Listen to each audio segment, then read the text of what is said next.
Alors, dans cette séance de TD, on va aborder les exercices thème par thème. Le premier thème qu'on va aborder, c'est les sous-espaces vectoriels et bases, c'est-à-dire comment je fais pour construire une base d'un sous-espace vectoriel, qu'est-ce qu'on doit mettre en avant. Alors, le premier exercice, l'exercice numéro 10, il est question de travailler dans l'espace vectoriel R4, qui est un R espace vectoriel, et on va travailler avec deux sous-espaces vectoriels qui sont définis par des données différentes. Le premier est donné par une famille génératrice, puisque f est l'ensemble des combinaisons linéaires de u et w. Donc, lui, il est déjà directement un sous-espace vectoriel de R4, et G, lui, est donné par une équation sur ses coordonnées. La première question est de démontrer que G est un sous-espace vectoriel de R4. La seconde question est de trouver des bases de Fg et de F inter G. Trouver des bases, c'est aussi déterminer leur dimension. Donc, bon, bah, c'est parti, on va tout de suite montrer plutôt que G est un sous-espace vectoriel de R4.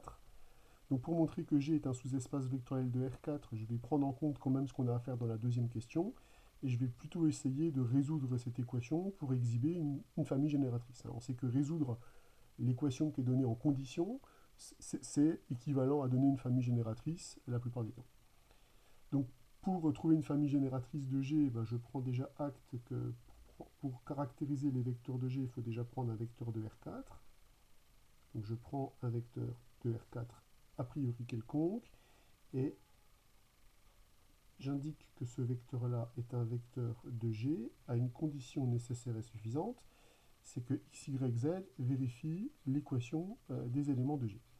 Donc, c'est donc équivalent à z va donc être égal à x plus y plus 2t.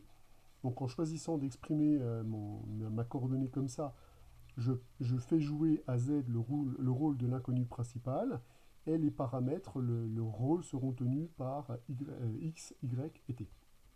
Ce qui me permet d'écrire l'ensemble G comme l'ensemble des vecteurs x, y, z, t avec cette contrainte sur z. Donc c'est de fait l'ensemble des vecteurs de coordonnées x, y. Alors z va être remplacé par x plus y plus de t, virgule, t, où les paramètres sont y, z et t, qui eux peuvent prendre n'importe quelle valeur dans R. Donc là, on va pouvoir récupérer les vecteurs qui sont les vecteurs générateurs de notre espace. Donc on va regarder quel vecteur je dois mettre ici pour pouvoir accrocher x en première et en troisième place. Voilà le vecteur associé. Plus y facteur de 0, 1, 1, 0. Et enfin plus t facteur de 0, 0, 2, 1, x, y et t étant des nombres réels absolument quelconques. Donc là, qu'est-ce qu'on a réussi à faire? On a réussi à exprimer G comme l'espace vectoriel engendré par les vecteurs. Donc 1, 0, 1, 0, 0, 1, 1, 0, et enfin 0, 0, 2, 1. Donc voilà ici une famille génératrice de notre espace vectoriel. Je vais donner des noms à ces vecteurs pour qu'on puisse les utiliser plus simplement. Je vais les appeler epsilon 1, epsilon 2, epsilon 3. Donc là, qu'est-ce qu'on vient de démontrer? Essayons de faire un débriefing de ce qu'on a fait. On vient de démontrer que G, c'est l'espace vectoriel engendré par epsilon 1, epsilon 2, epsilon 3.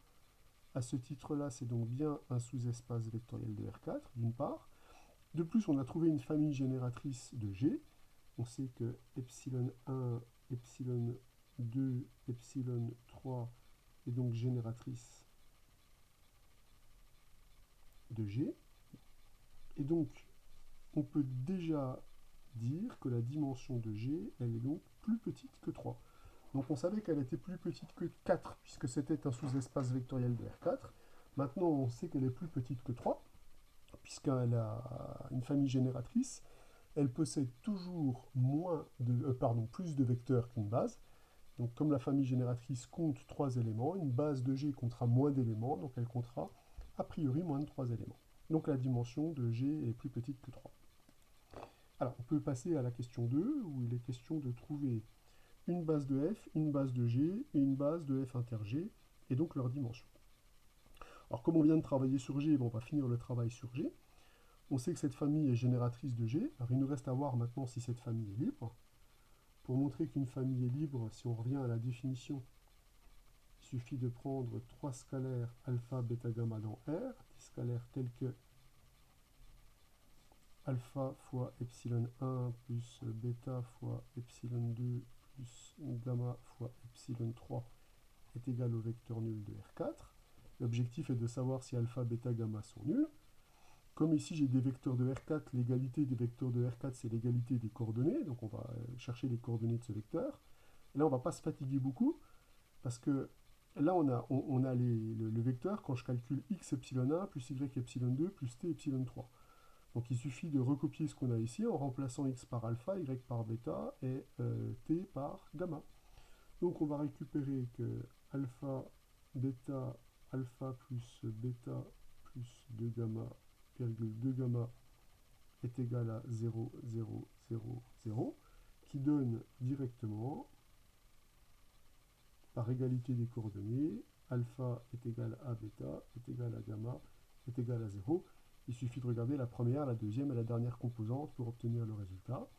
Ce qui prouve donc bien que la famille epsilon 1, epsilon 2, epsilon 3 est une famille qui est libre.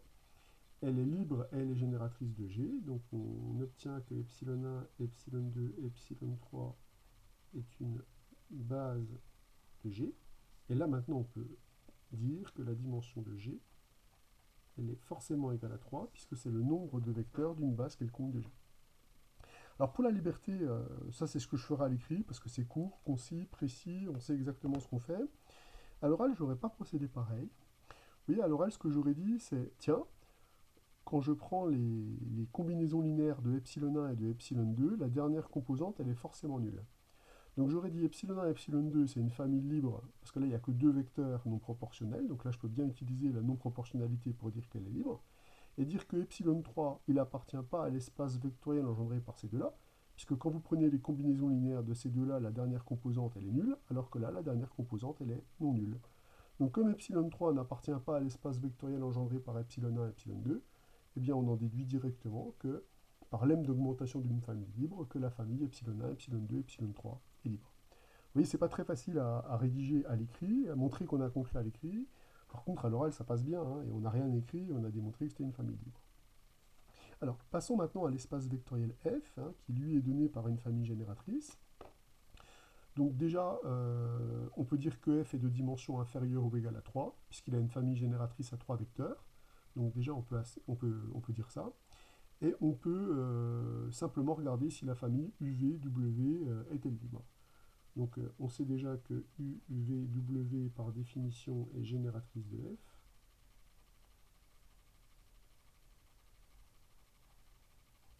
Donc le seul enjeu, c'est UVW est-elle libre, puisque le cas échéant, ça sera bien une base de F.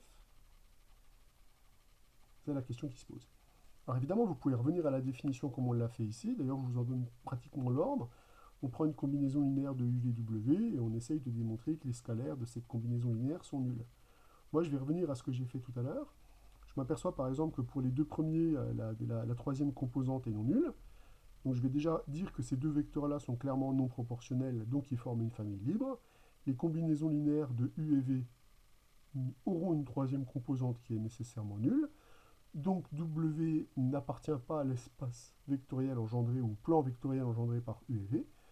Donc par le lemme d'augmentation d'une famille libre, comme oméga n'appartient pas à l'espace vectoriel engendré par U et V, UVW forme une famille libre.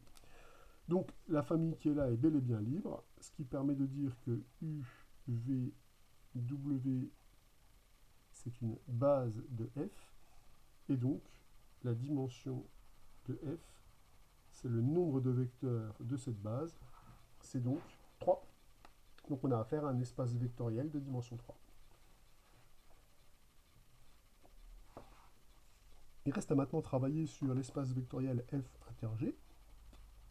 Donc ça ne va pas être très très compliqué, on va le voir. C'est quand même là qu'il va y avoir le plus de travail, puisque là on a juste travaillé sur des définitions. Donc je vais me donner un vecteur, A, qui appartient à f inter g. Et ce que je vais faire, c'est que je vais utiliser les différents modes de génération de f et de g pour pouvoir produire la démonstration qui me semble la plus efficace.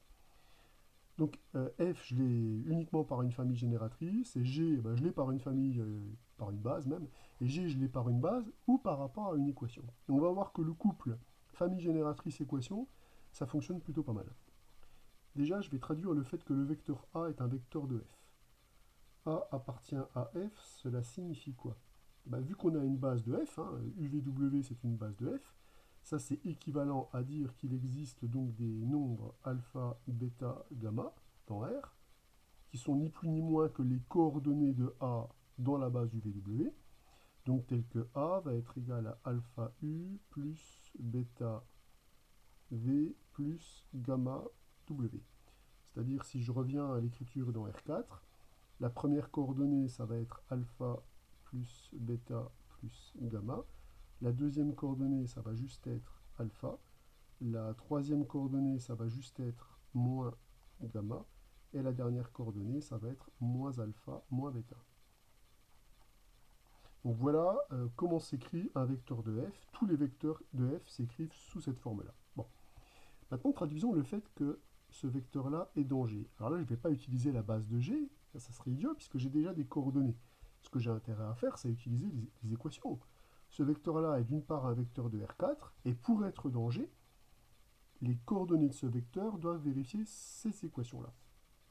Donc c'est-à-dire que si j'ajoute la première coordonnée, alpha plus bêta plus gamma, la deuxième coordonnée, plus alpha, que je retranche la troisième coordonnée, plus gamma, et que j'ajoute deux fois la dernière coordonnée, moins 2 gamma, moins 2 bêta, on doit obtenir 0.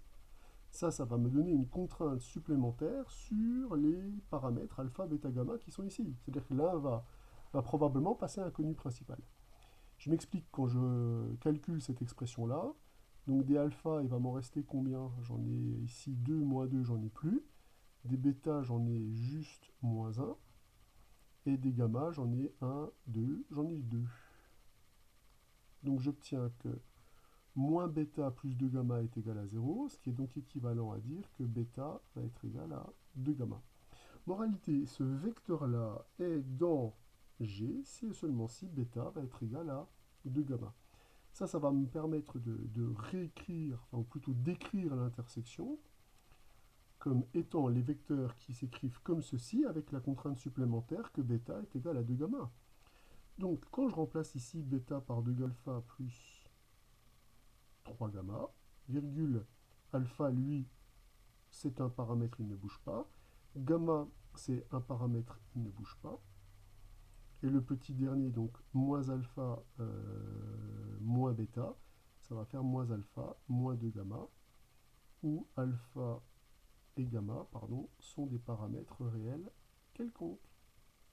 Moralité, comment s'écrit l'intersection f inter g? C'est l'ensemble des combinaisons linéaires de quel vecteur? Alors le paramètre alpha, il est accroché au vecteur de coordonnées 1, 1, 0, moins 1, plus le scalaire gamma, le paramètre gamma est accroché à 3, 0, moins 1, moins 2. Où a priori alpha et gamma sont des paramètres réels qui vivent librement. Donc ça en fait c'est l'espace vectoriel engendré par le vecteur de coordonnées 1, 1, 0, moins 1 et par le vecteur de coordonnées 3, 0, moins 1, moins 2. Voilà, on vient de trouver l'intersection, l'espace vectoriel engendré par l'intersection, ou en tout cas on en a trouvé une famille génératrice. Et ici ces vecteurs, je vais peut-être appeler V1 le premier et V2 le deuxième. Donc on obtient ici que V1, V2 est une famille qui est génératrice de l'intersection F inter G. Or, ces deux vecteurs-là ne sont pas proportionnels, ça se voit directement. Le coefficient de proportionnalité, ça serait 3 ici, et là, ça serait 0, donc c'est pas possible. Donc on peut récupérer que comme on n'a que deux vecteurs, la famille est libre si et seulement si les vecteurs sont proportionnels. Donc la famille est libre ici puisque les vecteurs sont non proportionnels.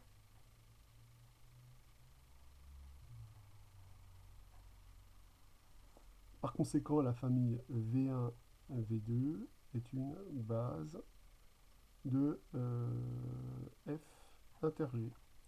Alors, vous voyez, si par exemple, maintenant, on vous demande, mais qui est F plus G? Question intéressante.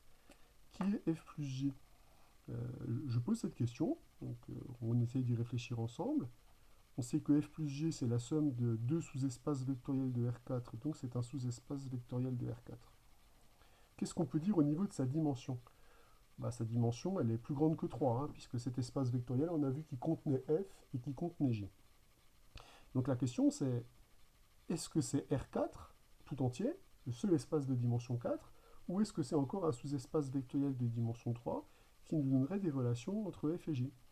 Mais là, la formule de Grassmann va nous aider, puisqu'on sait que la dimension de F plus G, c'est la dimension de F plus la dimension de G moins la dimension de l'intersection.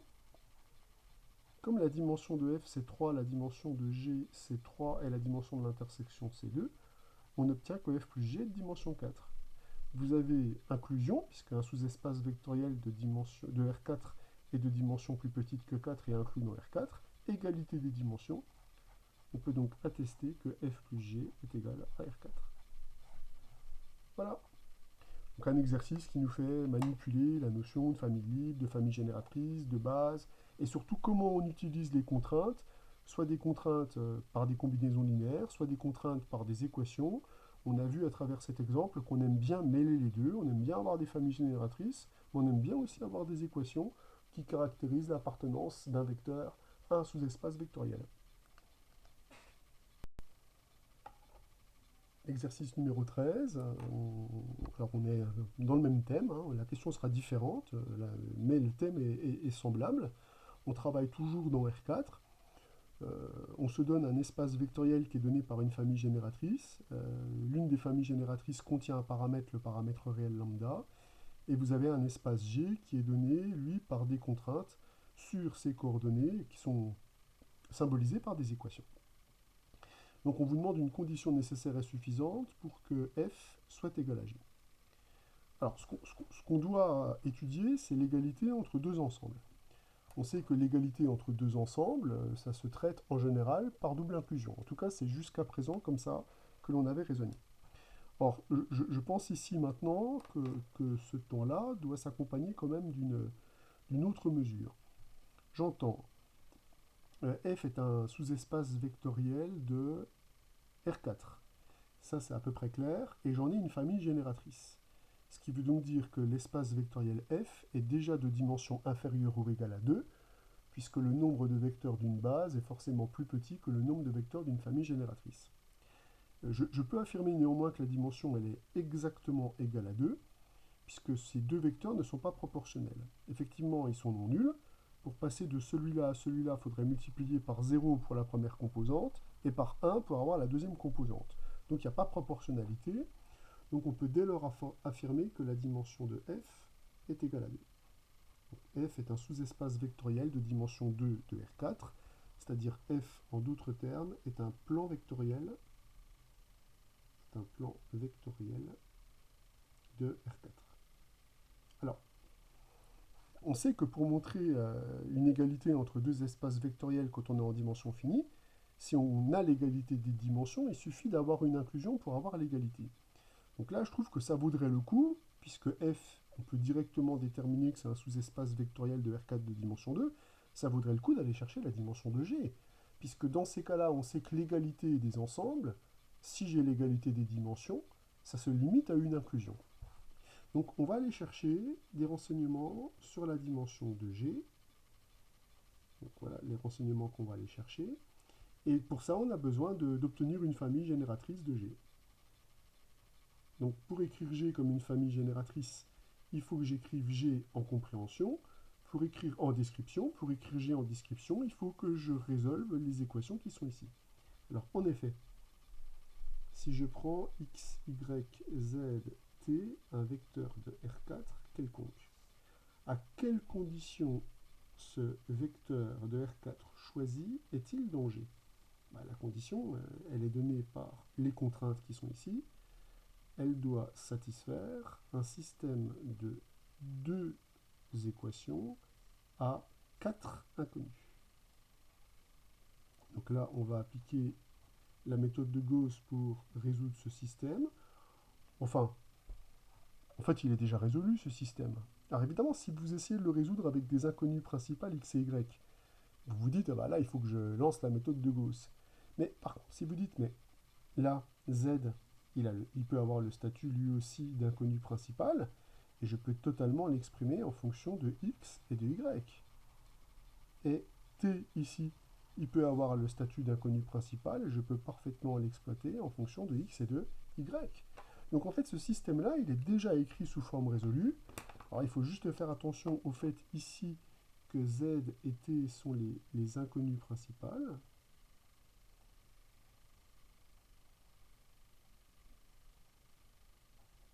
Et ici, x et y sont les paramètres.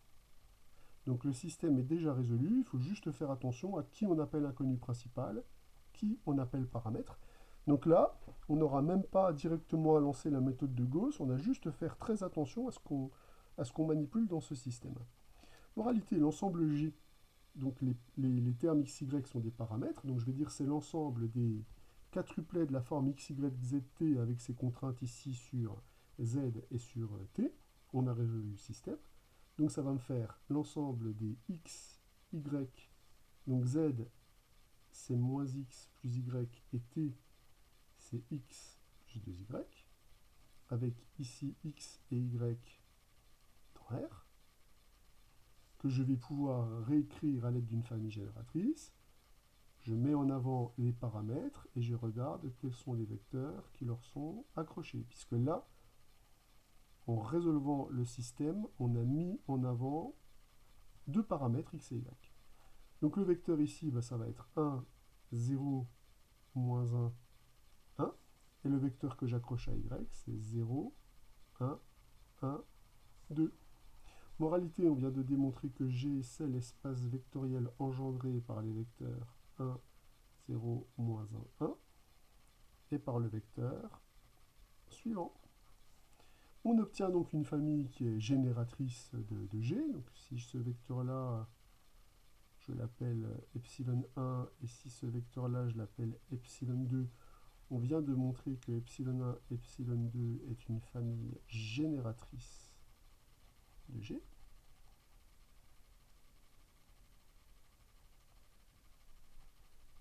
Or, cette famille, elle est aussi libre, puisque ces deux vecteurs-là ne sont pas proportionnels. Ils sont non nuls, et quand je veux passer de l'un à l'autre, là, je devrais multiplier par 0, et là, je vais avoir du mal, parce que quand je multiplie 0 par n'importe quoi, ça fait 0. Donc la famille epsilon 1, epsilon 2 est constituée de deux vecteurs non proportionnels. La famille est libre, et la famille est génératrice de G. Du coup, c'est une base de G, et donc la dimension de G est égale à 2. Alors ça change complètement la donne, parce que d'après le cours, quand vous avez cette condition, si la dimension de f est égale à la dimension de g, c'est plus la double inclusion la règle. Comme la dimension de f est égale à la dimension de g, et sous couvert évidemment de ce que je viens de souligner, on va avoir que f est égal à g si et seulement si j'ai une inclusion. Moi je vais choisir l'inclusion à vérifier qui me semble être la plus facile, c'est l'inclusion de f dans g. Puisque pour montrer que l'espace vectoriel engendré par deux vecteurs est inclus dans G, il suffit de le faire sur les vecteurs générateurs. Donc ça, c'est encore équivalent à... Alors si j'appelle mon premier vecteur ici, si j'appelle mon premier vecteur ici, si ce vecteur, je l'appelle U, et si ce vecteur, je l'appelle V, donc ma condition nécessaire est suffisante, c'est simplement que U soit un vecteur de G, et que V, soit un vecteur de G. Si ces deux conditions-là sont réalisées, j'ai gagné. Puisque si ces deux conditions sont réalisées, alors toutes les combinaisons linéaires de ce vecteur sont dans G, et donc f sera bien inclus dans G. Donc pour l'instant, j'ai bien équivalence. La première équivalence, elle est due à l'égalité des dimensions. Donc inclusion, égalité des dimensions me donne l'égalité et réciproquement. Et la deuxième, c'est par le mode de génération de f. Pour montrer que f est inclus dans G, il suffit de démontrer que ces deux vecteurs-là appartiennent à G, puisque les combinaisons linéaires resteront dans G. Donc j'ai plus qu'à regarder quelles sont les conditions qui pèsent sur ces vecteurs-là.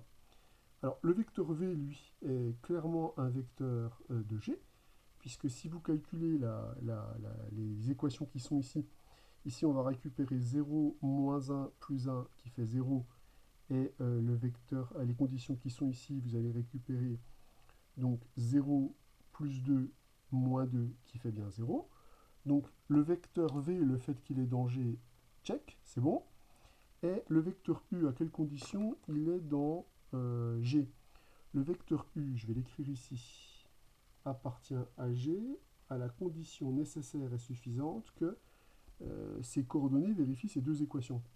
Donc la première équation, ça va être x, donc ici 1 moins 1 plus lambda doit être égal à 0. Donc lambda doit être égal à 0. Et la deuxième condition, c'est que x plus 2y, donc 3 moins 3 soit égal à 0. Mais 3 moins 3, c'est toujours est égal à 0. Ce qui veut donc dire que la condition pour que u soit égal à g, c'est que lambda soit égal à 0. On a gagné. Et vous avez vu à quel point l'influence des dimensions est majeure. C'est qu'à partir du moment où les espaces ont la même dimension, l'égalité est équivalente à l'inclusion. Et l'inclusion, quand on a des modes de génération simples, eh bien c'est juste vérifier que les vecteurs générateurs sont dans l'ensemble G. Comme le deuxième l'y est tout le temps, et que le premier l'est à la condition nécessaire et suffisante que lambda s'annule, on obtient la condition nécessaire et suffisante que l'on voulait.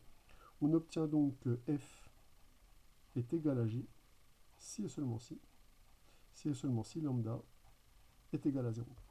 Alors regardez, les dimensions étaient d'autant plus sympathiques que, imaginez qu'on ait obtenu deux espaces vectoriels de même dimension, là c'est de dimensions différentes, pardon.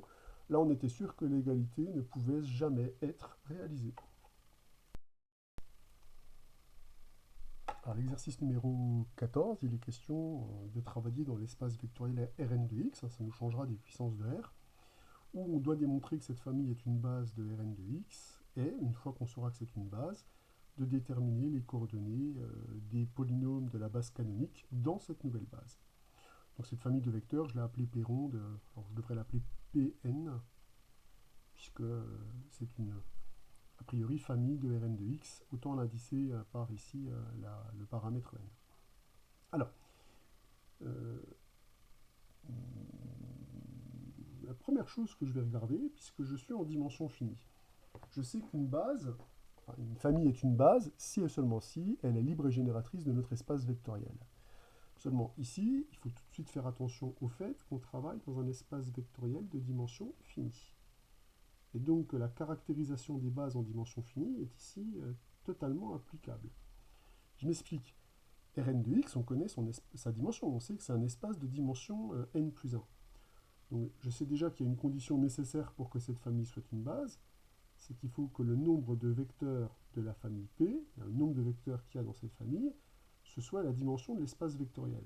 Or, dans cette famille, il y a bien n plus 1 vecteurs, puisque quand les indices varient entre 1 et n, j'en obtiens n, avec 0, ça fait bien n plus 1. Donc là, on sait que la dimension de l'espace vectoriel, c'est le nombre de vecteurs de la famille. Donc, a priori, notre famille, d'après le cours, notre famille est une base, si et seulement si elle est libre, ou si et seulement si elle est génératrice. Donc moi, je vais choisir ce qui m'arrange. Je vais dire que P est une base de Rn de x, d'après le cours, et étant donné que j'ai le bon nombre de vecteurs, si et seulement si la famille P, plutôt Pn, est une famille qui est libre. Donc je vais montrer la liberté de cette famille, donc ça va probablement pas être une partie de plaisir. Alors la première chose que je regarde quand j'ai une famille de polynômes, je regarde tout de suite les degrés, parce que si les degrés sont échelonnés, alors dans ce cas-là, la famille, elle sera automatiquement libre. Donc je calcule le degré des polynômes pk. Le degré des polynômes pk, c'est le degré de produit. Le degré d'un produit, c'est la somme des degrés. Ils sont tous de degré n, et ceci, quel que soit k, appartenant à l'intervalle d'entier 0n. Alors ça, c'est pas une très bonne nouvelle, puisque la famille qui est là n'est pas une famille à degré échelonné. Donc là, il va falloir probablement passer par une démonstration un peu plus concrète. Alors c'est parti, je vais me donner des scalaires, alpha 0, alpha n, donc des nombres réels, tels que la combinaison linéaire alpha 0, p0, plus etc., plus alpha n, pn, soit égale au polynôme nul, et je dois montrer que tous les scalaires qui interviennent dans cette combinaison linéaire sont nuls. Alors je m'aperçois que ces polynômes, en fait, ils ne sont pas échelonnés pour le degré, mais le fait d'avoir une puissance de x qui est de plus en plus grande en facteur, ça veut dire qu'ils sont échelonnés par rapport à leur premier coefficient non nul. Et ce qui me fait dire que 0 va être souvent racine de ces polynômes-là. En fait, 0 est racine de tous ces polynômes dès que l'indice k est supérieur ou égal à 1. Donc ça m'invite à évaluer les fonctions associées en 0. Donc je vais tout de suite dire on évalue en 0. Vous évitez de dire grand x est égal à 0, puisque grand x c'est un polynôme de degré 1, il n'est pas égal à 0. On dit simplement on évalue en 0. Et ce qu'on va récupérer, c'est que alpha 0 multiplié par la valeur de p évaluée en 0, donc 1, plus tous les autres 0 est racine, donc ça fait plus 0 plus 0 plus 0. J'obtiens donc que alpha 0 est égal à 0. Donc c'est cool, on a démontré que le premier wagon du train était nul. Du coup, ce qu'on va récupérer quand on réécrit la relation étoile, qu'est-ce qu'elle devient la relation étoile? La relation étoile, elle va devenir alpha 1 P1. Alors je vais l'écrire correctement mon polynôme P1. P1 c'est x, facteur de 1 moins x à la puissance n moins 1 donc, plus alpha 2 x carré fois 1 moins x à la puissance n moins 2, plus etc. alpha n x à la puissance n. Mais je m'aperçois ici effectivement que x se factorise. Donc si je factorise x, je vais récupérer x facteur de alpha 1, 1 moins x à la puissance n-1, plus alpha 2 x facteur de 1 moins x à la puissance n-2, plus etc. alpha n x à la puissance n-1 qui est égal à 0. Or je suis dans un ensemble intègre, j'ai le produit de ce polynôme par ce polynôme qui est nul. Or ce polynôme-là, il est de degré 1. Donc, un polynôme qui est de degré 1, il n'est pas nul. Donc c'est le polynôme qui est ici qui est a priori nul. Donc le polynôme x étant différent du polynôme nul, on récupère que alpha 1, 1 moins x à la puissance n-1, plus alpha 2, x fois 1 moins x à la puissance n-2, plus etc. alpha n x à la puissance n-1 est égal à 0. Et là, je m'aperçois en fait que la famille de polynômes que je récupère, c'est exactement la même famille que la famille qui est ici, en remplaçant n par n-1. Donc ça me donne une idée. L'idée que ça me donne, c'est de faire un raisonnement par récurrence, où la propriété Pn serait, montrons que la famille x à la puissance k, 1 moins x à la puissance n-k, pour k compris entre 0 et n, est une famille qui est libre. Donc on va initialiser notre récurrence, on va initialiser à p de 0. La famille de polynômes quand n est égal à 0 se réduit à un seul polynôme, puisque l'indice quand n est égal à 0, k est aussi égal à 0, et le seul polynôme que je récupère ici, c'est x à la puissance 0, 1 moins x à la puissance 0, c'est donc le polynôme 1. Or, une famille qui est réduite à un seul vecteur est libre, puisque ce vecteur est différent du vecteur nul. Là, je fais ma phrase rituelle. Alors, je vais l'écrire parce que là, elle va être un peu décalée pour que ça colle. Donc, je vais me fixer un entier n appartenant à n étoiles. Je vais supposer que Pn-1 est vrai. C'est pour ça que je l'ai pris appartenant à n étoiles, puisque pour le plus petit ici, j'obtiens P de 0. Et montrons P de n. C'est juste pour que ça colle avec ce que j'ai déjà fait. Donc, je suppose que la famille, quand je remplace ici n par n-1, partout évidemment, est libre. Et je dois montrer que la famille qui est ici est libre. Donc, je pars comme pour montrer que cette famille était libre. J'évalue en 0, papam, je factorise x, x n'est pas nul, donc c'est ce polynôme qui est nul. Et là, on récupère quelle famille? On récupère une combinaison linéaire nulle des familles de la famille Pn-1. Or, par hypothèse de récurrence, la famille Pn-1 est libre. C'est la famille prise au rang n-1 ici. Oui, j'aurais pu dire ici Pn est libre pour le coup. Donc la famille Pn-1 est libre, donc les scalaires qui interviennent dans cette combinaison linéaire sont donc tous nuls. Moralité, alpha 0 est égal à 0, tous ces scalaires-là sont nuls, donc on obtient que tous les scalaires ici sont nuls, donc on obtient bien la liberté de la famille Pn. On vient bien de démontrer l'hérédité, donc on vient bien de démontrer que Pn est libre quel que soit n, appartenant à l'ensemble des entiers naturels par une récurrence. Donc là, on a utilisé la caractérisation des bases en dimension finie, qui est essentielle, parce que pour démontrer que cette famille était génératrice, c'était pas de la soi, hein. Mais là, on l'a obtenu gratuitement, simplement en disant que si ma famille elle a le bon nombre de vecteurs, alors la liberté et la génération, c'est pareil. Pour la seconde question. La seconde question, on vient de démontrer que la famille qui est ici, Pn, est une base de Rn de x. Donc tout polynôme de Rn de x se décompose de manière unique dans cette base. Ce qui veut donc dire que ça marche aussi pour les polynômes de la base canonique. Ces polynômes de la base canonique, ils vont se décomposer dans la base Pn. Donc je vais me fixer un polynôme de la base canonique. Donc je me fixe un entier k qui est compris entre 0 et n. Et je vais chercher à décomposer x à la puissance k. Alors, on va se servir de toutes les remarques qu'on a faites. Les remarques qu'on a faites, c'est que tous les polynômes de cette base, ils étaient de degré n. Or, ce polynôme est de degré k. Donc, il va falloir le faire quelque part monter en degré, si j'ose dire. Donc, je vais le faire monter en degré en utilisant les astuces qu'on utilise tout le temps. La première astuce que je vais utiliser, c'est le théorème luxembourgeois, qui consiste à dire ce polynôme-là, c'est ce polynôme-là multiplié par 1. Et ce 1, je vais l'écrire en faisant intervenir les facteurs qui peuvent me servir pour écrire les polynômes pk. Donc 1, vous voyez tout de suite comment je vais l'écrire. Je vais l'écrire 1 moins x plus x. Vous avez vu que jusque-là, j'ai rien changé. Mais ça, c'est 1.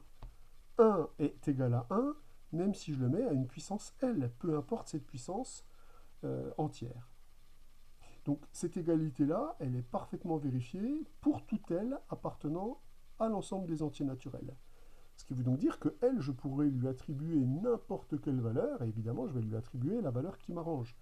La valeur qui m'arrange, ça va être la valeur qui va me permettre de décomposer en combinaison linéaire de ces polynômes-là.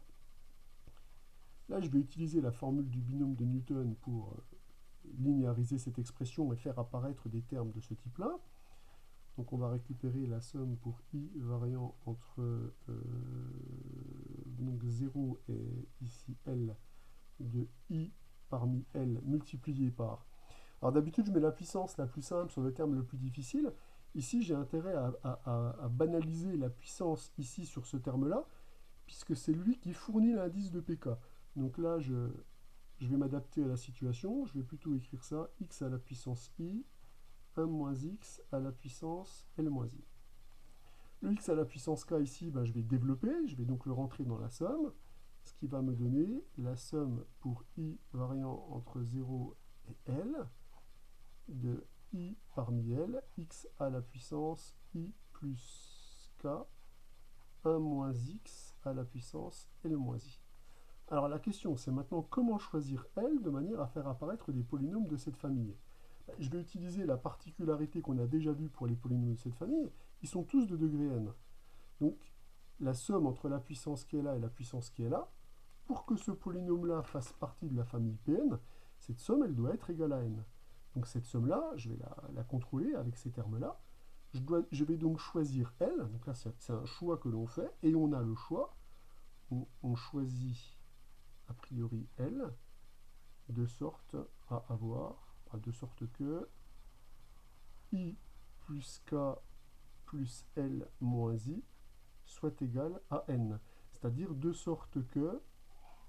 Ah bien, les i ici s'éliminent. Donc de sorte que L, le terme que je choisis, soit égal à n moins k. Donc je vais dorénavant faire ce choix-là. Et je vais réécrire la formule que j'ai obtenue avec ce choix. Donc là, je réécris toute simplification, enfin toute substitution faite. J'ai juste à remplacer L par sa valeur, donc ici n moins k. On va récupérer donc i parmi n moins k, multiplié par x à la puissance, donc i plus k. Là, il n'y a rien qui change. 1 moins x à la puissance, alors là par contre je substitue L par n moins k, donc ça va me faire n moins i moins k, donc moins entre parenthèses i plus k. Vous constatez maintenant que ce polynôme n'est autre que pi plus k. Alors, est-ce que les indices qui sont ici varient bien entre 0 et n, comme ça devrait être le cas? Quand i est égal à 0, j'obtiens pk, Et quand i est égal à n-k, j'obtiens Pn. On vient bien décrire le polynôme x puissance k comme combinaison linéaire des polynômes qui sont ici. Alors après, vous pouvez obtenir des beaux polynômes pi si vous voulez en faisant un changement d'indice, mais ce n'est pas nécessaire ici. C'est absolument pas nécessaire. Au pire, vous écrivez votre somme en extension. Donc on vient de calculer les coordonnées de notre polynôme x à la puissance k dans la famille Pn.